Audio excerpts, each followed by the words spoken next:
And basically it's just a big barbecue. I mean, they are designed to actually stab people, not to slash people, because that doesn't hurt. That is the bit that hurts, because that's designed to go into it. And it's the same with all of the babies, really.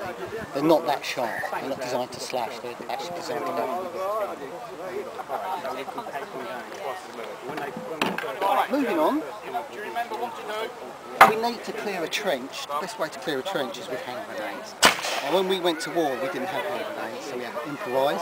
We used jam tins with gun cotton in and a lighted fuse, and hopefully it would go off after we'd thrown it. So Captain Batty of the Royal Engineers came up with the Batty grenade. We had these cast in France. They were filled with bits of nail and any piece of metal, a piece of gun cotton, a wooden wedge and a noble primer, and you hit the primer and hopefully you had 5 seconds to get rid of it. Then we moved on in 1916 to the Mills bomb. And this was specifically designed to do exactly what it said, to explode in the trench and kill as many people as possible. The reason we have these lines here is that's specially weakened, so when it explodes, that's the shrapnel. That's the bit that will hit you. In the films, particularly a chap called John Wayne, he tends to pull them out with his teeth.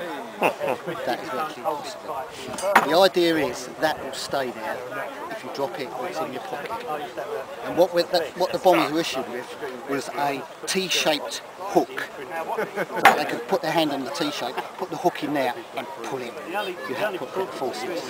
Yeah, because you don't want that pin coming out in your pocket and then that spring goes ping and you go, oh, what's that?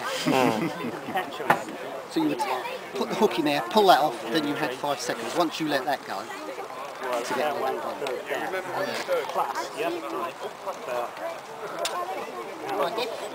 in most areas on the Western Front and in Belgium, the trenches were between 30 and 40 yards distance. So if you were a good athlete, you could actually throw a hand grenade. But if they were a little bit further away, you needed a rifle grenade.